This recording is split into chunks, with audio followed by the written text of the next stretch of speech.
it's a goal. Who got the assist? Who got the assist?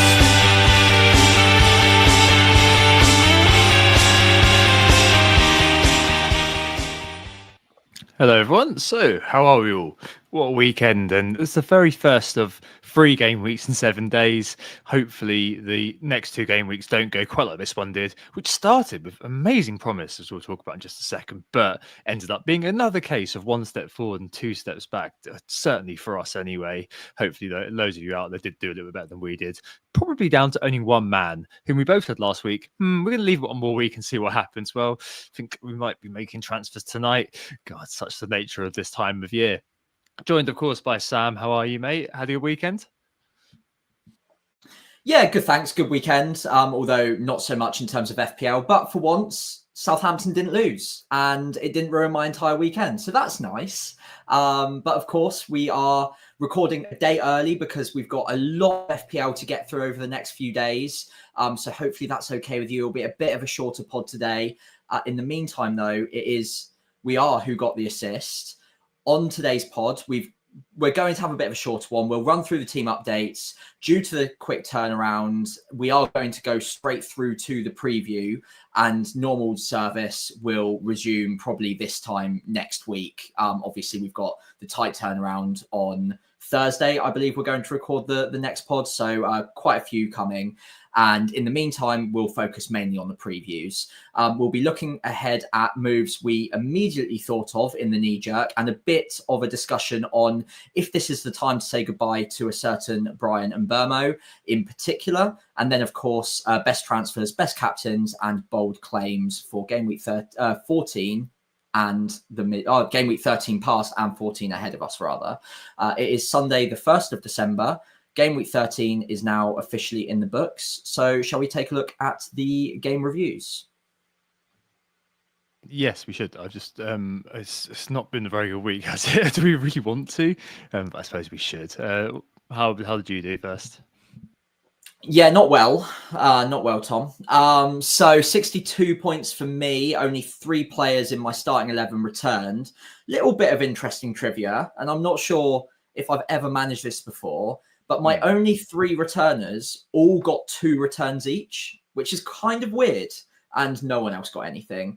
The most frustrating of all was my forward line. Isak managed 20 minutes. Solanke managed none. And Pedro managed about 72 and did almost nothing. So a very frustrating week up top. Lewis came off the bench for his 1-pointer. But yeah, the only good things that went down in my team were Palmer, Salah, and Gabriel, who even Gabriel got subbed off at half time.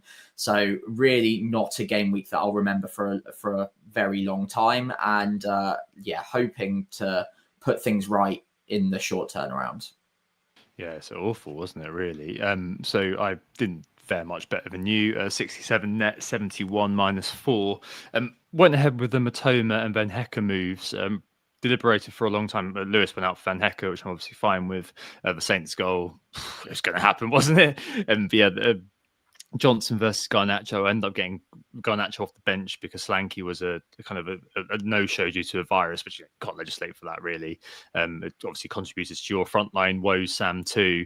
But yeah, I was deliberating between whether to sell Garnacho or Johnson, and sold Johnson in the end, just because I was just like, well, there's the kind of the benching potential, and I probably need to free up as much money as possible for Saka, because at that time, obviously, like we will talk about maybe Isak as well in a little bit. It didn't really look like Isak was, there wasn't anything wrong with him, because we just thought, oh, well, it's a good asset to have for the upcoming games. Well, and now, I've that 50-50, which is 50-50 I couldn't really kind of legislate for, and did make a lot of sense to just free up maximum money just to make sure that I could get Saka without too many compromises. Now has cost me a few points, and yeah, it's just really annoying. But yeah, I mean, Friday was obviously great. Rocking with the Matoma goal. Should have probably scored another one, to be honest, and probably should have got an assist at the very end too. So yeah, really happy with that pick. But yeah, it was just a horrible Saturday. Like the 3 PMs, I had Mbeumo, Cunha, Hall, and Isak, and I almost jokingly put on Blue Sky, oh, I'm expecting 8 points from this lot, just because I always say, don't I, Sam? Like, aim for the worst, because then you're never disappointed. But I couldn't even get that. I got 7 because it went off early. It's an absolute horror show. In the evening, not owning Saka was just. I think that was just a death knell for the week, really. And then today, with the Slanky no-show, Garnacho coming off the bench, I just knew that Johnson was going to score. I just knew it. And and then obviously owning Palmer was nice for the 14, and then Salah got his goal and assist as well, which was absolutely fine. But it didn't really do very much to arrest the slides. Another 100k down, and again looking at kind of, as I said at the very top, 1 step forward, 2 steps back. It's just incredibly frustrating right now. And similar to you, Sam, I'm just hoping that over the short term, able to arrest this slide, because it does feel like, again, thinking back to when we were talking about this, I'm going to say 3 or 4 weeks ago, about sometimes you do need to just take a big hit and sort everything out. I still feel like I'm kind of sorting out the Game Week 6 wildcard, the debris that was left by that. And I also feel like, the likes of Isaac going off injured. I think I'm probably going to keep Slanky, but there's so many kind of little things that keep cropping up, and I just keep kind of ending up without the player that I want in my team. Like this week, I was never selling Mbeumo for Leicester at home for Saka, right? I was never doing that.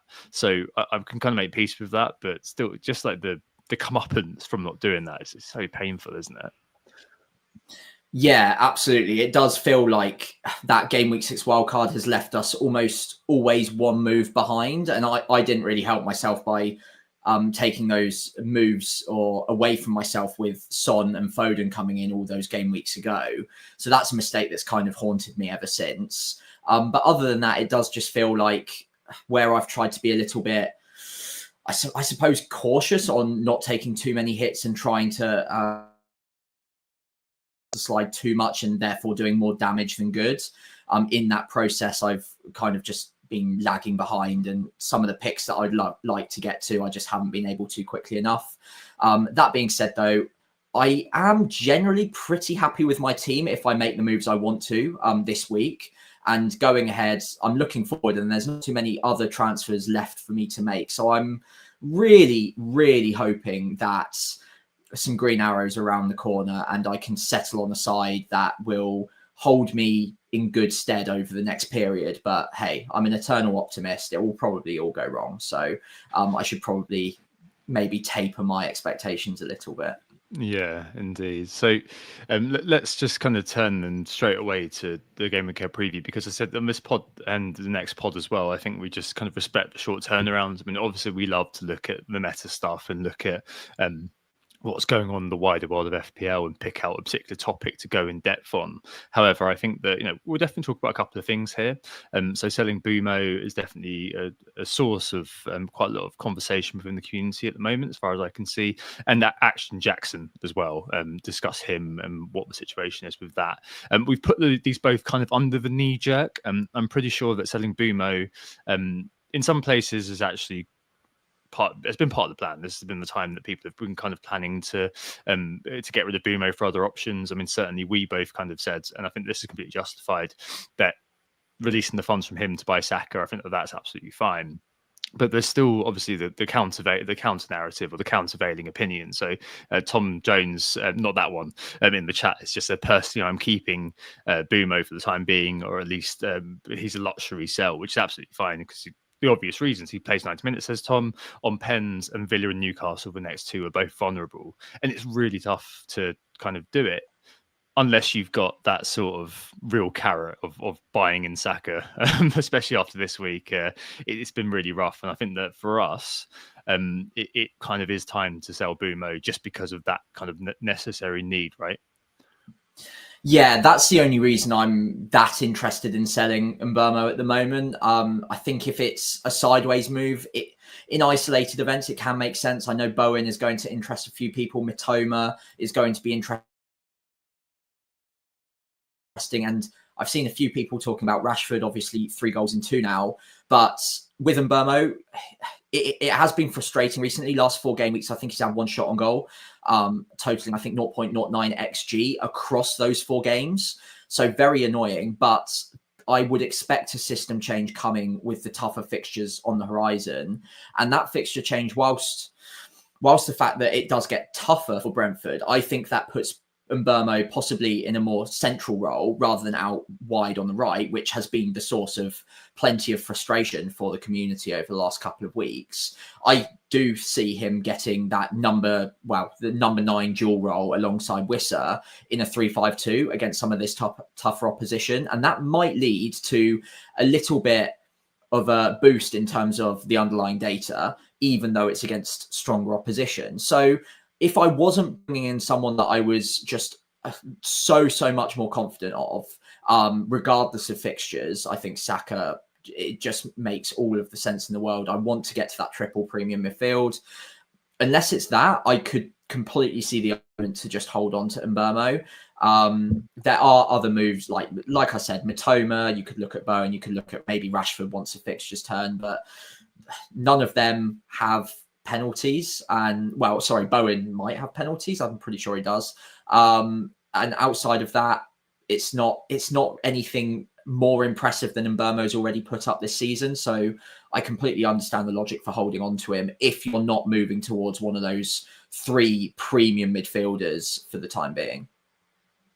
Yeah, I mean, that seems to me to be the only kind of time you do it. And I kind of completely understand sort of kind of a friend of the pod, FPL Sports Science, on Blue Sky, poking hornet's nest as he often does, saying selling Mbeumo is mad, which I know I do understand that, because as Tom said a minute ago, he's got his nice minutes, as you said, he's got those pens, and maybe it has been a tactical adjustment, which has seen him have one shot in the last 3 games, something like that. Certainly holding the line, an awful, as in holding the touch line, that is an awful lot over the last few games. But I mean, it really is kind of horse for courses, and obviously we'll talk Saka and the best transfers in. But I'm sure it was something like kind of 69% effective ownership at my OR, and kind of 86% in the top 10k as well. So there's definitely, as we spoke about in our Edge Pieces pod, Sam, that the opportunity to go against what is potentially a bit of a wallpaper pick a lot of the time in the community, like a bit of a hygiene pick, and try to compete against that with a Mitoma, or with a Semenyo, who's obviously now back from his suspension, if you're not going there, and plus you free up some cash. There are quite a few options within the bracket that you could possibly go to if you've got Saka already, or you're looking to do kind of something else. But I do think that it does sort of feel like one of those kind of times where if you're jumping up to Saka, definitely. If the likes of Bruno Fernandes had a better fixture, had better fixtures over the next 3, then probably looking at him as well. But right now, it does. I don't know. I'm struggling really, apart from, as you said, Bowen, who I think will garner some interest with Leicester up next, Wolves and Bournemouth. Apart from him, I don't really see what else you'd really be doing. Rashford. You do already have Mitoma, though. Yeah, I know, but it's kind of the same as if you already own Saka, then what would you do with Mbeumo? Would you sell him on now, or would you kind of keep him? I just feel like if I already own Saka, and I had, say, João Pedro, and I didn't have Matoni, but I had João Pedro, I kind of would feel like that's kind of enough, if that makes sense. Yeah. So I'd probably be keeping him right now and letting others. It's kind of a case of you're hoping others are making a mistake by selling off, aren't you, if you're in that situation? Yeah, agreed. Like I said, I wouldn't be getting rid of him, I don't think, as a priority if it wasn't for the fact that I needed to get to Saka, and he was the easiest way to do so. But yeah, I am worried that he will hurt me a little bit over the next few game weeks, even with the tougher fixtures. Villa, by the way, are all at sea at the moment, so I don't see that really as a massively difficult fixture for him. And whilst on paper, the FDR suggests the fixtures aren't great, you could easily see Brentford scoring 1 or 2 in all of those matches. So yeah, I wouldn't be too scared of holding on to him if you're out there wondering why people are getting rid.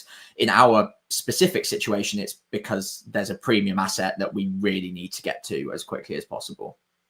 Yeah, and I think going for Isaac in my case, and in your case as well, after the international break, did kind of set us on a particular pathway. I think it's one of those where start of the season, we kind of knew that this would be where the Brentford run would end. And I think Yeah. initially there was definitely the interest in Bowen as that kind of 90-minute talisman who, as you said, may be on penalties and has that kind of I guess that sort of Consistency, I pedigree as suppose. well. Yeah, the pedigree, the consistency that you'd be expecting from a player like that. And I think it's one of those where there's no right or wrong, really.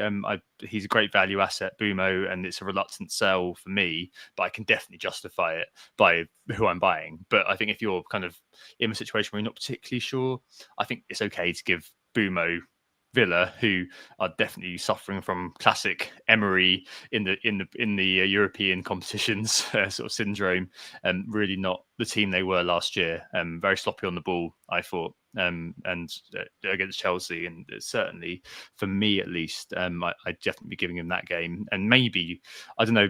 I suppose if I was in the situation, I'd probably be kind of giving Mbeumo until maybe 17, and then maybe looking at Bruno after that, because United's fixture on then is pretty good, pretty much all the way till kind of 20th February, March sort of time. So maybe that would be your jump off point rather than now. Or maybe you get Bowen if he kind of starts to show a bit of form. Yeah, I couldn't agree more. Earlier today, I was looking at that exact route to try and hold on to Mbeumo as long as possible before moving to Bruno. And I just couldn't do it with also trying to fit in Saka this week. So I've decided that Mbeumo is the make weight for Saka. But I think if you can hold on to him up until 17 and then switch across to Bruno, seems like a really logical move. Yeah, so it is as a former paragon of this pod would say, it is tough. I completely understand why there's a certain reluctance to let him go, and I know that, for example, FPL Review absolutely loves the guy. One thing that did surprise me is that he's actually 35th overall. Well, he was, hasn't quite updated yet all of the games, but at the moment he's 35th overall for the underlying data, by which I mean non-pen XGI. So it's not as if he's been killing it in terms of the underlying stats. And you've always got the capacity, especially with Sade out of nowhere scoring a hat trick. You've got there are other players at Brentford who maybe will start to share the load, and there have certainly been suggestions that he's not the main man at the moment. It kind of is Visser, who is doing very well in the underlying data. He's 11th, and you've got Mr. Thiago as well coming into the picture as too. So it's not as cut and dried with Mbeumo as it was. I know that kind of the analytics crowd particularly love him just due to the X minutes and the threat within those X minutes. But I would note that FPL Review is telling me to sell Mbeumo for Saka as well. I don't know whether it will be telling you to sell Mbeumo for a Bowen or something like that. I'm not sure, because I need to have a look at someone else's team. But even if you did want to free up some money for something else, so you did want to get Jackson in, then maybe there'd be a case to get Semenyo, that sort of thing, because when they've got Spurs next, there's no worries about that. And they've got Ipswich on the weekend. Semenyo's had his rest now through his suspension. Absolutely fine for me. So there's loads of routes you can go. I think everyone is quite valid, which is kind of makes me glad we're not on Twitter anymore, because it would definitely kind of be a division factor, and there'll be all these sorts of camps, wouldn't there? But I think now it's very much kind of what's best for your team, and with this year with all the different kind of free transfer permutations and everything like that, I do feel like it's definitely one of those that you just have to think about it for what works for your team and your kind of onward planning. There's one other player as well within the knee jerk. I think has continued to beguile FPL managers. We're not really too sure exactly what to do with this guy. It's Nicolas Jackson over at Chelsea. So, I mean, it's definitely one of those. And I posted this on Blue Sky earlier on. That reminds me a lot of former Chelsea striker Diego Costa. I'd look at this in 2017, Sam. So that's, Christ, what's that? 7 years ago, 8 years ago. Yeah. And Diego Costa, right? He had 4 yellow cards by game week 6, and so by game week 7, people weren't buying him. I know he'll get the second yellow card fifth yellow card at some point, get that suspension. So people didn't want to buy him. As it was, 12 game weeks went by. He accrued 81 points before people actually did go there.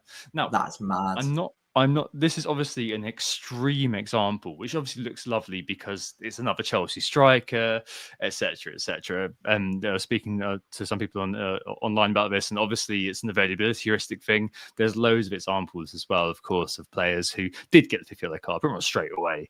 But this is a kind of extreme example of what could happen if you avoid a certain player. And Jackson, we've spoken about him so many times already this year. I think. But he's second overall for non-pen XG this year behind Haaland. Seems to be kind of purring, ticking along very well. And it kind of feels to me, I don't know about you, but it kind of feels to me that outside of maybe a Chris Wood or something like that, we've been kind of casting around a little bit for that kind of second striker. The absence of Ollie Watkins in particular from that role last year, where he was just kind of the guy that you sat in alongside Haaland, who again has kind of left our teams. He maybe is emerging as the one who has that consistency as well as being quite nicely priced. And plus, with Chelsea's fixtures, it does look quite good to kind of go there at the moment, I think. If you've got Isaac, who is very, very unlucky, I think. I don't think it's been the case that he's had one particular injury which has been lingering. He's had several injuries, hasn't he? He's had a broken toe, got poked in the eye. This time it's an impact injury. I mean, all things that he can't control, by the way. I know. It's not like a recurring hamstring thing or like a muscular injury. It's all like impact knocks that could happen to any player. It's very, very bizarre. So yeah, it's unfortunate. Maybe he's just cursed. Well, that's the only thing. Like I looked at transfer market a little while ago before I brought him in, thinking, okay, well, is there something which is kind of, I guess, a thin red line which goes through his career, which we can look at and go, oh, he's a bit like, I don't know, he's always got a hamstring problem or something like that. He doesn't. He hasn't got anything like that. It's all different. It's like an arm injury, a shoulder injury. He's ill. He's done something to his groin. He's got a thigh problem. There's nothing which is kind of it's all the same. But what I suppose I did overlook was that he keeps getting these little injuries, right? Which might mean that he's a little bit fragile. As a player, it might be that he's one of these people who, if you're a little, I'm a bit like this, to be honest. If I'm a little bit sick, I make most of it, and maybe that's kind of what he's like a little bit. Maybe he does have that fragility, which is obviously not ideal. If I think we kind of, it's difficult to. You don't want to hindsight it, do you? You don't want to be like, oh, it was definitely a terrible move. I don't think he was. It's just, if you got a player who was coming back into quote unquote form, the bet was that he kind of kept that up. But now he does seem a bit more vulnerable than before. And someone like Jackson, Sam, I suppose, is definitely on everyone's lips in the community, isn't he? Especially with Southampton up next. Yeah, I mean, that's such a lovely fixture now. And just in case anyone's missed this, Southampton will be going into that with their fourth choice keeper, most likely being the starting keeper, Lumley, as well as our best centre-back, two best centre-backs out. So Harwood-Bellis and Bednarek are both out. One is suspended, one's injured. Downs, who is literally our most important player in terms of the way we build out from the back, is out with a suspension. And Dibbling, who's also been a revelation, is out. So it's going to be a really tough game for us. And yeah, I mean, Jackson right now looks red hot. He's in great form. This yellow card thing has really been plaguing me over the last couple of weeks already. And I can see it turning into a Costa problem where I just keep ignoring. And tonight or tomorrow, I have a decision to make whether or not I move Isak across to Jackson or to Cunha. So both have plenty of merit. Cunha has worse data in a worse team, maybe a little bit more secure on minutes, but Jackson, much, much better data in a better attacking team, better fixtures over a longer period of time. It's just he's going to almost certainly miss one game at some point. And I think in FPL we get really, and this was one of our mistakes to avoid, by the way, which is interesting. We get really kind of focused on one game week at a time. We think it's the be all and end all. And I think with Jackson, looking at the fixtures that we talked about last week for Palmer, over all the way through till March, I think it is now, Chelsea have an absolutely unbelievable run. And Jackson at some point was almost certainly going to get rested at one point or another in that run anyway. So this yellow card thing could just be the time where he gets the rest. And is it worth just maybe casting more of a long-term view on this player who is clearly right at the top of his game in a very well-oiled machine right now, and just kind of forget about the 1 week that he misses out, especially if you're using your budget to have an 8th attacker and you can afford to bench him without having to make moves as soon as it's suspended.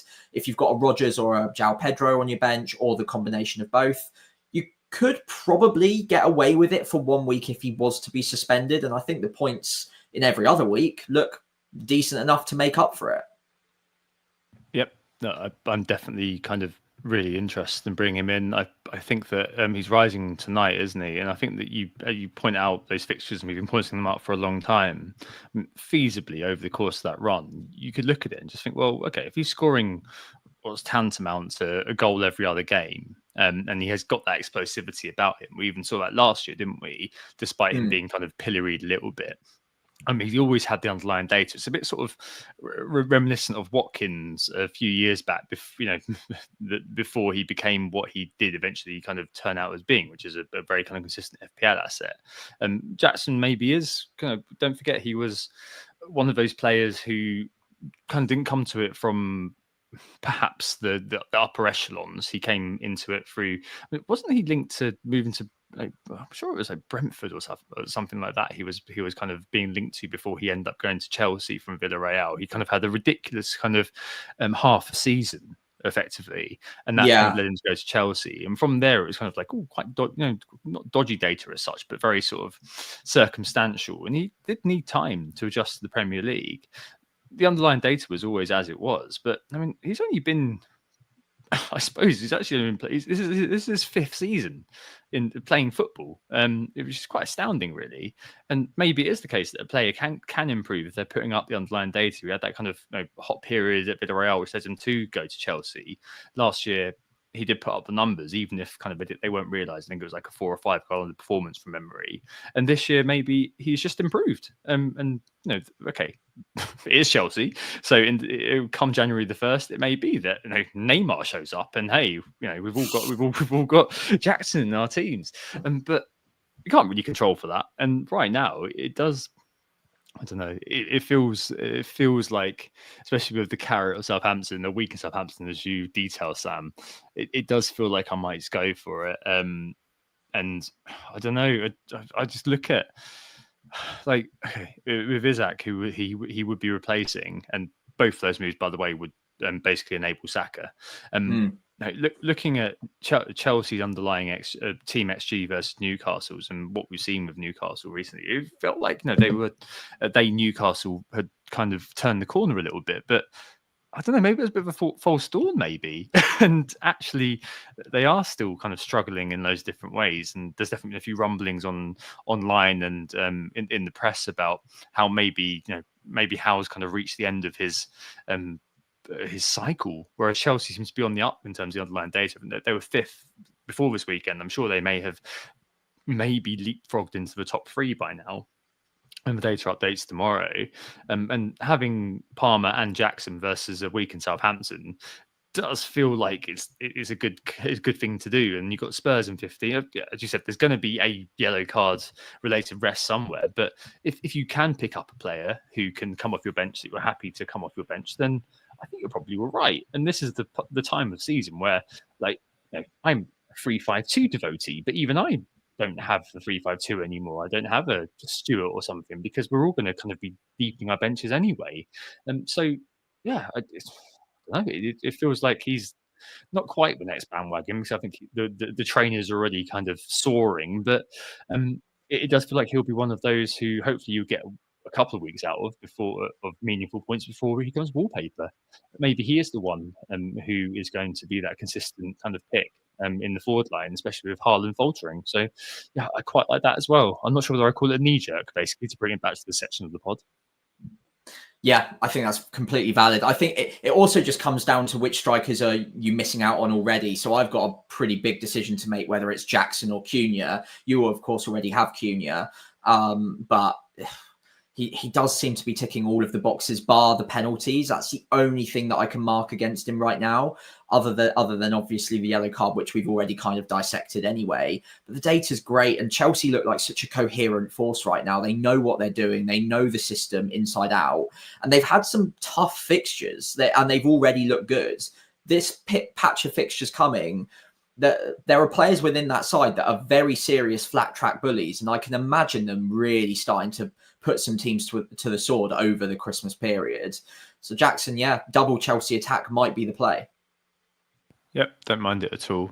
Europa League and European football goes on a hiatus from next week until early next year. So I think you'd probably be all right there, really. And he is the established number 9. There may be a rest somewhere, but I mean, them's the breaks really with all big teams, especially in congested periods. So yeah, I think selling Mbeumo is, to conclude the knee jerk, is horses for courses. If it suits your team and your aims, then fair play. If you want to keep him, fair play. I think every kind of argument's merit.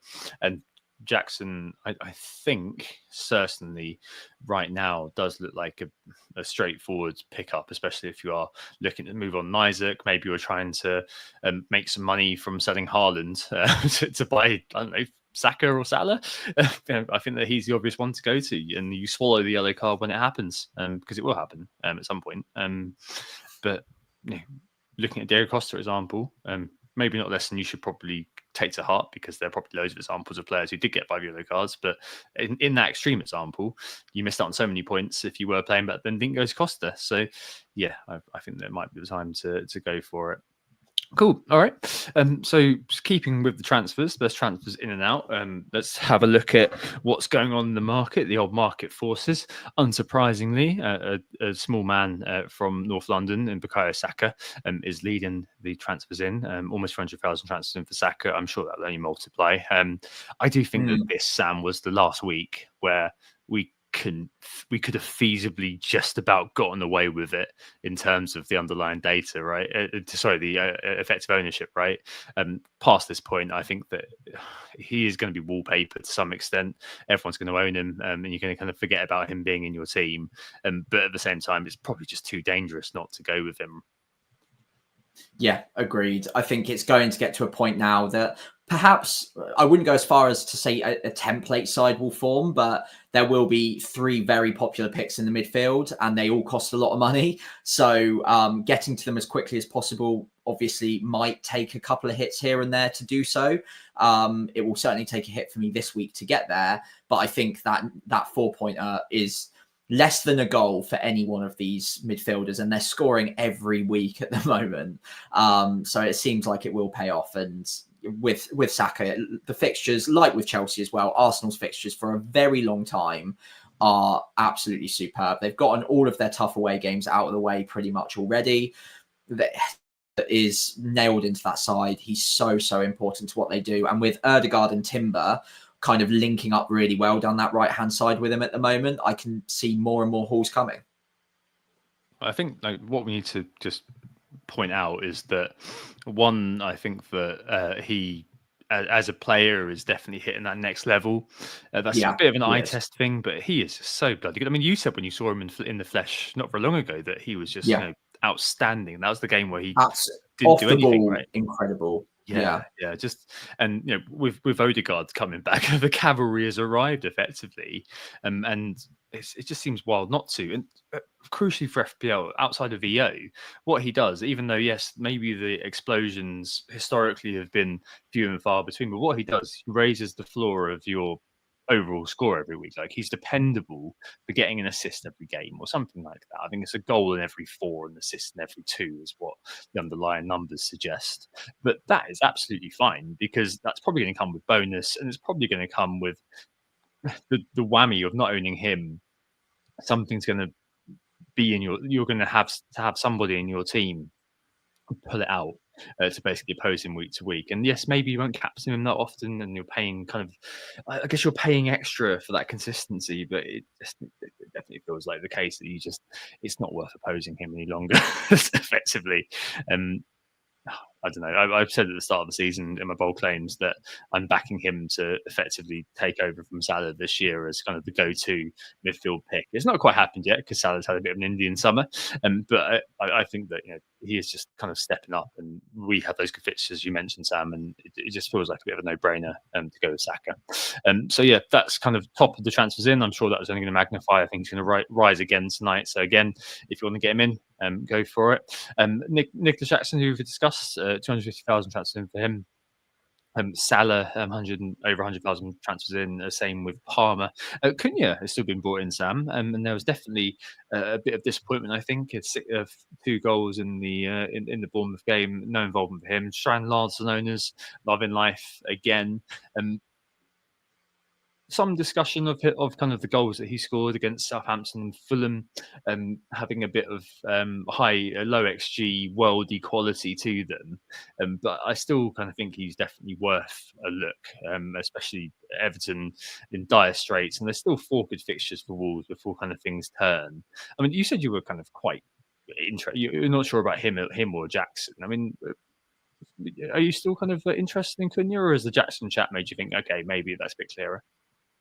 I'm still 50-50, to be very honest. Cunha has a lot of other benefits that I really like about him. Like I said, the data's not quite as good. He has definitely overperformed this season so far, but he is on set pieces. He is on penalties. He is a 90-minute man, not playing in Europe or anything like that. So I don't have any concern about rotation. And he, again, is just such a big bonus points magnet that anything good he does will also come with almost guaranteed 3 bonus points at the moment. So yeah, I still really like him. The next 4 fixtures are absolutely incredible. Everton, who've just shipped 4 to United. West Ham after that, who've just shipped 5. Then it's the 2 promoted clubs, Ipswich and Leicester as well. So it's a great little run. And yeah, I've got a serious decision to make. Also, that 0.9 saving on him over Jackson could be used elsewhere for me. So it is a serious decision I need to mull over. Of course, with Cunha, I also don't need to worry about the one game that Jackson will almost inevitably miss. So yeah, he's very much in my thoughts. I think if I was really pushed to take a decision tonight, it would be maybe very slightly Jackson, but I could go either way at this point. I was hoping this pod would help me clarify, to be honest. Well, I think I'd be going with Jackson if you have a 50-50 between the two. I think that if you're buying Saka, you've basically, similar to me, got your Palmer, Saka, Salah triumvirate midfield. And as we've discussed with Jackson, you've got that longevity in the pick. Whereas Cunha, for me, is one of those players that, yes, I'm more than happy to own. I'm still obviously really happy with the purchase. But after Leicester in 17, I'm going to be looking at him probably and thinking, all right, where can I go from here? I think that's going to be the thing. And realistically, in terms of actual time frames, you're talking that's literally 2 weeks away. Whereas with Jackson, yeah, okay, there's going to be a week where he misses a game, but you've still got Rodgers, haven't you, hanging around, who can come off the bench for that, and you've got João Pedro, so you've got that kind of rotation. You've always got that sort of 8th attacker ready to go, and he is one of those players who, you know, he's a player that you're buying for the medium to long term. Whereas Cunha, good player, love him for what he's done for me in FPL this year, but he would be a short-term pick. Gameweek 18 to 26 for Wolves, that's a big long stretch, aren't good. And the next few are pretty good. There's no denying that. But Jackson's are equally as good, and you can hold him even longer. So that would make me think that, okay, yeah, there's 0.9 difference. What would be 1.0 in the morning, but you know, you can find that money elsewhere. There's always kind of some way you can kind of make a bit of a cut. Selling a Lewis for, I don't know, a Kwanzaa, if it turns out that he kind of gets the nod in Konate's absence. You can always find that money, but you'll be buying a player of Jackson where you've just removed a headache. And week to week, I mean, especially now, I think there's definitely a movement towards him. I'm sure everybody else who's doing a show is going to be talking about Jackson. There will be people will vote with their feet towards Jackson, and getting him in now probably just removes an exposure, you know, every week to week. In the same way that, you know, when you bought Palmer, it was like, phew, finally I've got him. I don't have to worry about that anymore. I think it wouldn't take very long, especially after the Southampton game, if he does go off in that, you know, you'd be thinking, oh crap, I need to just get this guy, because at the end of the day, it's just costing me points not owning him. So that would be me, really, if I had the choice between one or the other. Yeah, fair enough. That is quite a convincing argument. I think because I've got the depth, Jackson could be an opportunity that I can grasp when others maybe can't. So yeah, fair enough. Thank you. Appreciated. Yeah. Okay. Well, see how you go. Not very long to decide. Canate, Yeah. as just mentioned, being sold off, and unsurprisingly, I think he posted on Instagram he'll be out for. He was disappointed to be out. I think he'll be out for a little while. I think it's like 4 weeks. I saw. So been sold by quite a few. Defensively, I'm sure I saw earlier on. Yes, it's true. Wan-Bissaka, 2 goals and 2. Sam, must own Essential. attacking asset. Yeah. 100,000 transfers in for Wan-Bissaka, and then Gabriel, obviously, who got 45 minutes, but in that time got a goal and an FPL assist. So it just makes a lot of sense really going forward. Haaland being sold still by a lot of people. I can't remember what it was. I think it was like kind of 30-40% EO, which is staggering, really. That's the nature of the thing. I would say that versus Nottingham Forest might be, we'll talk about it in a minute, but in the captaincy consideration set, and 15 versus Crystal Palace is definitely in the captaincy consideration set. So it's one of those where you know what you're doing. It might be worth just getting it done, especially if you don't own Salah or Palmer or something like that. Guardiola being sold by a lot of people, didn't play tonight, I don't think. So that kind of makes sense, especially because you're probably going to be wanting to free money, and City aren't exactly defensively solid at the moment. Like the data's wild, honestly. I think it's over the last 6 they were 5th from bottom or something like that, and I think it's even worse than that now. I think they're towards like the bottom 3 in terms of XGC for the last 5 or 6 game weeks. It's ridiculous. It's just, I mean, I mean, I was out for most of that game, but no, from what people were saying, I'll watch it again in a little bit of match of the day. But some people were saying, "My God, they just look so cooked from the very beginning." They look tired. They look really tired. Yeah, I think this might be the year that you just give up on them altogether and just kind of cast out what you know. And then finally, Isaac is being sold, 180,000 transfers out for him. So yeah, Isaac maybe worth just meditating on for a second. Spoke about the injury record, etc. But I mean, is it just the case that Jackson's put his hand up, Sam? Are we losing faith with the Swede too quickly, or is it just a combination of issues like Newcastle looking a little bit below par, and got Liverpool next, and he just looks, as I kind of intimated earlier, a bit fragile. These things all making you think maybe I can just live without, even though they do have Leicester and Ipswich coming up in 16 and 17. Yeah, I think if no other strikers were really putting their hands up right now, I'd probably happily just put him on the bench this week against Liverpool. And this was the fixture that I wasn't too keen on owning him for anyway. So if I could survive this week with him on my bench, whether it's an injury or whether I just wanted to bench him anyway, it would have kind of just saved me a bit of a benching headache, as you'll see in my bus team in a moment's time. But with so many strikers, Jackson and Cunha in particular, really putting their hands up at a bit of a cheaper price that also enables me to get to Saka this week, it just makes sense to get it done, to be honest. And whilst I expect him to come back in pretty quickly because it's an impact thing, like you said, maybe there is something to be said for the fact that he does keep getting like these little recurring things. It's different parts of the body, but there's something going on almost all the time with him. And maybe that's something to take into account over this really busy fixture run. So yeah, maybe he's just my cash cow now. Unfortunately so, because I was really interested and intrigued by him and excited to have him as a bit of a differential in my side. It hasn't worked thus far anyway. And now it could just be an opportunity to cut my losses and bring in someone that I know is going to be fit for game week 14 and probably has better upside anyway. Yeah, and the effective ownership never actually got very far. Maybe a bit of a underlining of the fantasy football community. It did feel like there was a time 2 weeks ago, just a week ago, it feels like everyone was bringing him, everyone owned him, but he never did anything but. He was never anything but a dice man for me in live FPL terms.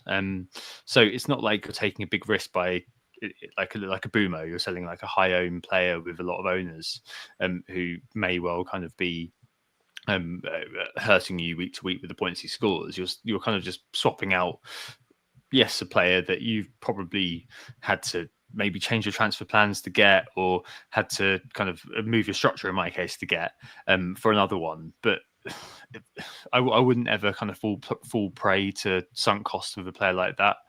Sometimes it is just worth kind of seeing what's in front of you. If there is a better option, that's absolutely fine to do, especially if that option, in the case of someone like a Jackson, is a player that you're going to be keeping for a long while. And if you've got kind of that bench player who can come on when Jackson doesn't play, then, as we've discussed, all of those things are absolutely fine to be held. So, yeah, I can see why people are going the way they are this week. Don't really see much else on top of that. I have noted there's a lot of people now looking at Matoma as well, which I would heartily recommend that you do. A very good player, and a bit of a slowdown on the João Pedro train, Sam, too. But I would note that obviously it's a Thursday that they play, so Friday to Thursday. So I think all of these players can be absolutely fine then. João Pedro, some of the positioning was quite worrying, wasn't it, if you're an owner in that game? But that's kind of what he does, isn't it? He just plays all over the pitch, I guess. Honestly, with João Pedro, I think it was actually quite clever what they did against us in the first half in particular. It seemed like a bit of a game plan to just give João Pedro whatever run of the pitch he wanted, and it seemed like it was almost tactical that he was dropping into those pockets on the left-hand side to give us a bit of an overload to deal with. And to start with, we didn't really have an answer for it.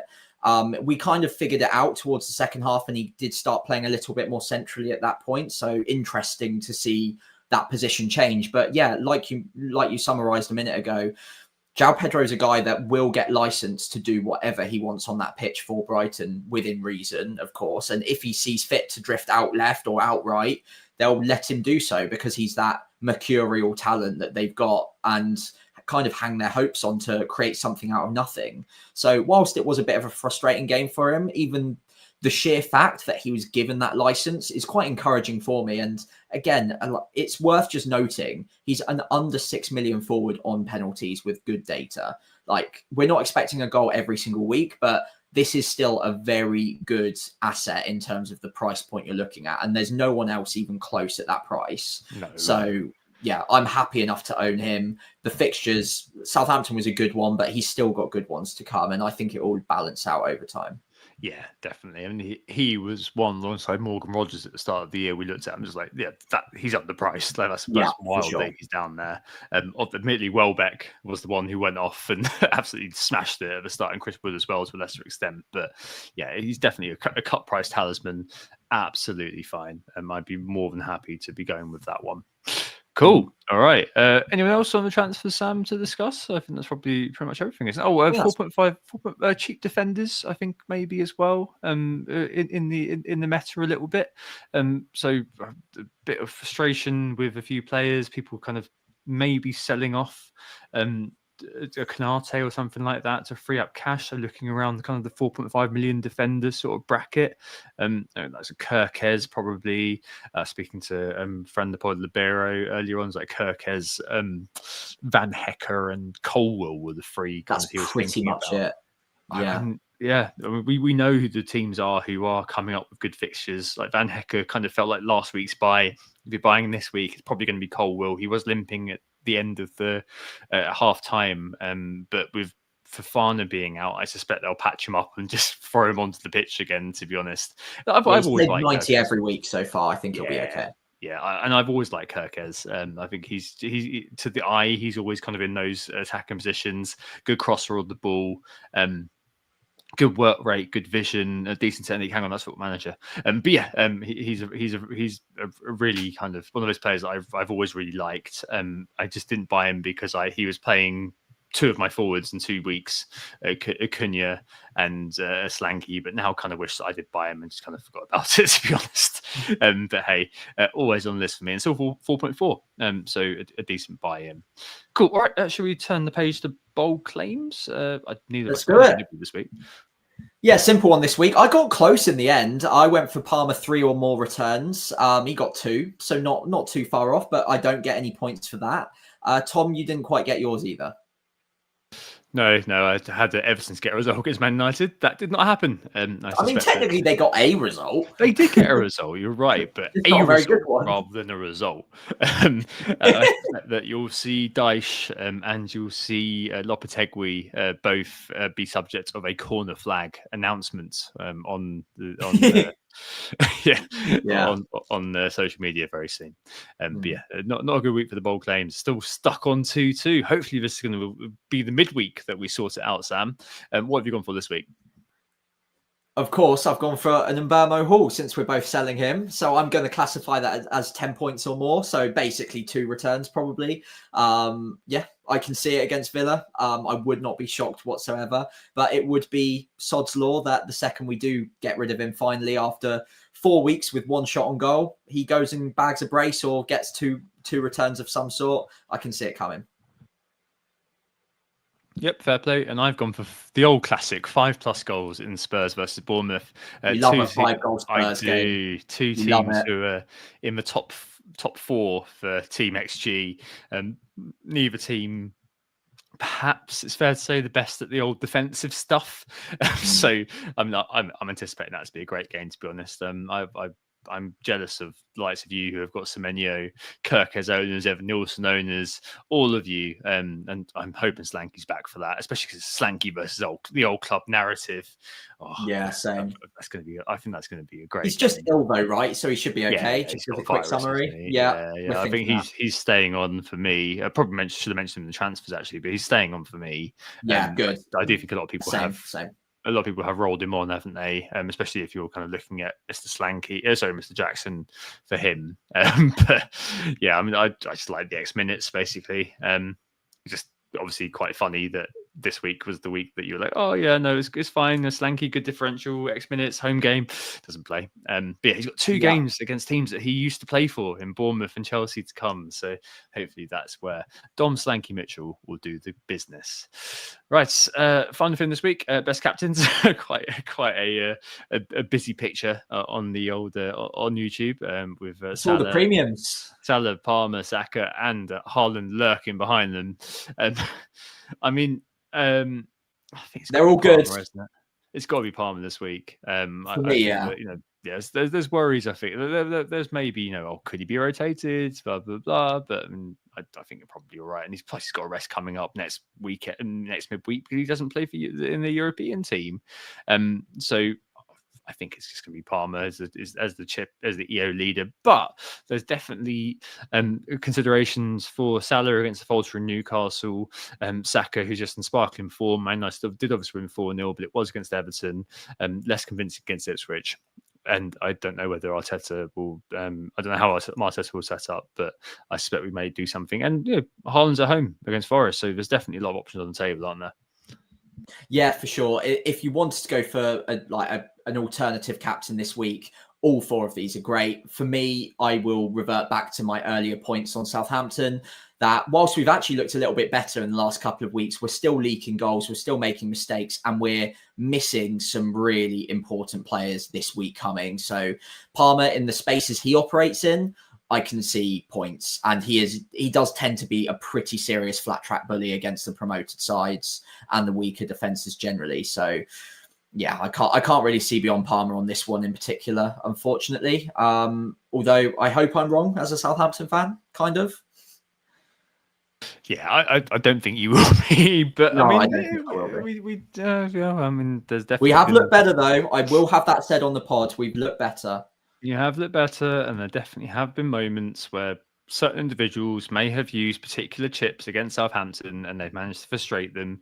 So there's definitely something there about it. But I suspect that most people are going to look at, hey, Palmer. Oh, he's playing Southampton. I think that's where the captain's going to go. So there's all these options kind of out there. But unlike last week, where there was a bit more of a spread, I think this week you'll probably see most people sticking with Palmer. I wouldn't be surprised if there are some people who default to Mo, just because he is in form and all of that. But nonetheless, I do think that Palmer's probably the one against a weakened Saints. That's actually a lot easier than I thought it was going to be. I thought there'd be a lot more kind of points on the board to be made there, but no, I think you're probably just worth keeping it simple, stupid, as per one of my mantras for this year. And finally, our team and plans for this week. Quite a lot going on. Quite a lot of surgery needed, maybe for me. But for you, Sam, I mean, just looking at your team there, it looks absolutely fine to me. Yeah, I mean, arguably I could roll.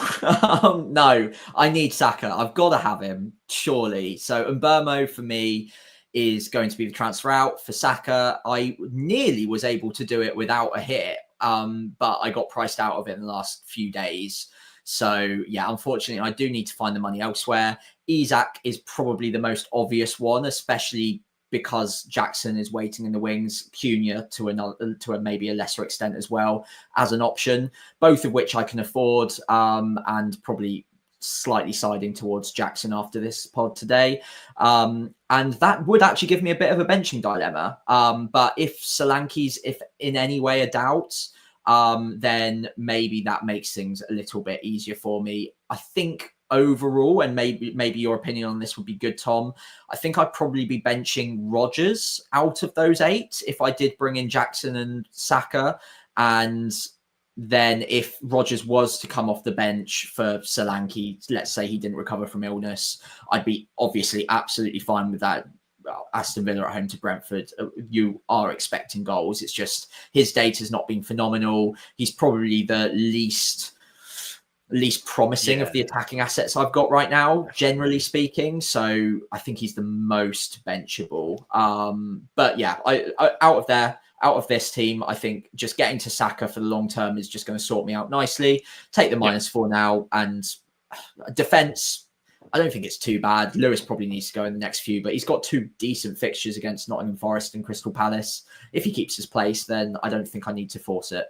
Yeah, no, I think you're completely right. I would be benching Rodgers. I think the time has maybe come to just deem him as a really, really lovely first bench option. I mean, you got him at 5.1, didn't you? I mean, that's absolutely fine. Leave him there. Be more than happy about that. But I wouldn't be doing anything more than that. And yeah, I think that's great. I mean, there's maybe an argument that you look at João Pedro for benching because Fulham defensively have been quite good this year. I think they're still in the top 4 or 5 for XGC, but you kind of be thinking, well, okay, you've got a team who's good for XGC versus a team who's pretty good for XG, improving for XG and Brighton. I think it's probably Rodgers, and it seems like a lot of a chat from the Villa fans, just from a rudimentary look earlier on today, is that maybe Rodgers is kind of in line for being taken out the firing line at some point over the next kind of few weeks, because there are quite a few options hanging around on the Villa bench, like Buendia, Ramsey, and so on. I don't know about Ramsey or injured actually, but there are a few players who can come in, step in at least for one game. So I think you're probably okay on that. So yeah, I'd be benching Rodgers, I think, of those. Okay, cool. Thanks very much. On to yours then, Tom. Cool. So I've got 2 things I could possibly do here. I need to get Saka as well. The initial thought was Mbeumo and Garnacho out for Saka and a 4.5, who'd have to be dibbling, because simply there's no other options. But that would leave me incredibly light this week. I think that would basically leave me with if Isak plays or not is kind of a bit of a moot point. But I need him to, because I'd have Mikalenko playing against Wolves, against Cunha, and which would basically mean that Hall away at Liverpool is my only bench option. That doesn't feel too good to me, honestly. So I think what I've done is I've whittled it down to 2 routes. The first one is Mbeumo and Isak out for Saka and Evan Nielsen. So I really like, obviously, Bournemouth fixtures going forward. That would mean that I keep Garnacho hanging around even longer as first bench, losing value, and obviously loads of money that I could use in my team. The other option, which I'm favouring, is a -8, so going nuclear this week, just to, as I said right at the top, just sort it out. So Mbeumo, Isak and Garnacho all go out. Saka, Jackson, and a 4.9 midfielder or below, well, 5.2 midfielder or below that I that I want that it kind of can sit on the bench but play if needed. Come in. I'm going to need somebody who probably can deal with coming on if Jackson's not out. I'm kind of wondering whether that's a Mad actually. It just Yeah, seems like he's kind of nailed down that role. he's been good. In the United in the 3-4-3 and impress the coach. Like if it doesn't work out, then fine. But he can sit on the bench for quite a while. If he does have to come on for 1 week with Jackson that's out, that's absolutely fine. But basically, what it does is it gets me Saka for Mbeumo, gets me Jackson for Isaac, who may not even play, and it removes a big problem. In Garnacho. I really wish obviously I could get a Semenyo or something like that, but I can't. And it will have to be a player like an Ahmad. I was looking at Enzo Fernandez, Enzo as well at Chelsea, but I don't know. It's one of those two. But I kind of feel like I might just go with that. Get Jackson in, get that sorted out, and probably will favour Ahmad because I don't want to triple up on Chelsea with a enabling midfielder, just in case, at some point I may want a Colwill or something like this. So I don't want to close that door to myself and make things really awkward, put myself up that cul-de-sac. I'm fine with having Ahmad there, and then obviously I've got Saka. So I think that's probably where I'm going to end up. In fact, I'm going to have to make that decision in the next few hours. So, this may be the last time I speak to you before I take a -8 and further torpedo my season. But hey, I mean, that leaves me with a front You've 8. got a while to go yet before you're down at my rank, mate. Don't worry. Oh, yeah, maybe. But that leaves me with a front 7, effectively, of Saka, Palmer, Salah, Matoma, Jackson, Slanky, and Cunha. And that also means that I can take out Slanky for somebody else at some point to free up the money if I need to. Or go back to 3-5-2 if I were to sell Slanky all the way down to a Cameron Archer or something like that and upgrade Ahmad. So I think that's where I'm going. I think I'm kind of 80-90% of the way there, which is kind of all you need, really. Maybe another beer while I'm uploading the pod will confirm this to me. But I'm going to have to make those moves tonight just due to the price changes. I think at the moment. So, yeah, that's where I am. And I think that we'll see how it goes. Hopefully, this is the end of the hit, Sam. Hopefully, I'd have righted my team, but I'm sure I'll be back here on Thursday or next week, just being like, oh, I've got these further problems, or I need to get Mbeumo back, or I don't know, Matoma's fallen down some stairs. Obviously, don't wish that on the player and hurt himself. I need to get rid of him now. So, yeah, there's always going to be ifs and buts. I'm sad about not having any Bournemouth though, and that's a bit of a problem. But I mean, there's no way I'm selling Cunha, for example, at the moment. Yeah, absolutely not. And to be honest, I think once these hits are taken in both our teams, the sides do look a lot more promising. So fingers crossed that none of these issues that seem to be consistent for our teams keep occurring and we can finally get on the front foot again. But yeah, we'll both, I think, be taking hits tonight to kind of right the wrongs of this previous game week. So wish us all luck if you are out there listening. As always, if you have been listening, thank you so much. We really appreciate you choosing us to be your pod of the week or one of the few pods of the week, because it is such a tight turnaround and there is so much content out there. So thank you very much if you are listening to this one. We will be back again on, I believe it's Thursday, right, Tom? Yeah, we're back on Thursday, probably at some point during. I think the Bournemouth, Spurs, and probably Fulham, Brighton will be going on behind us. I don't want to be up really late. I just had my first day at work as well, so I'm going to be an absolute wreck. But we'll make it work at some point. We'll put a pod out. We'll be live. We'll put a pod out. Appreciate them actually won't be kind of watching because they'll be watching football, but absolutely fine. And we'll do something similar to this, maybe almost definitely even shorter, just because I think the next deadline is on Saturday morning. So it won't be in the ether for very long. But yeah, you got to do what you got to do around this time. 100%. And yeah, if you're not able to watch it live, no problem. It'll be ready and warm waiting for you Friday morning. Get it in your ears at that point. No problem at all. In the meantime, though, thank you all so much for listening to this one. We have been Who Got the Assist. If you do want to find us on socials, on Blue Sky, we are WGTA or FPL Pricey. On Twitter, we're WGTA_FPL, and I'm FPL Pricey on there. Instagram and Threads, it's WGTA.FPL. And again, I'm just FPL Pricey on there as well. If you did enjoy the pod, if you could give us a follow, that'd be greatly appreciated. But if you could also give us a 5-star rating wherever you're listening, or leaving a like and subscribing on YouTube if you're watching along with us, that would be really, really appreciated. Yeah, definitely all those things. Thank you very much, Sam, for your time on this Sunday. And we hope you enjoyed the pod. Thanks for your time for listening. We hope you enjoyed this one, and we hope we assisted you looking at midweek. We'll be back on Thursday, as mentioned, for a really quick turnaround pod again. Have a good week. Oh, it's a goal. Who got the assist?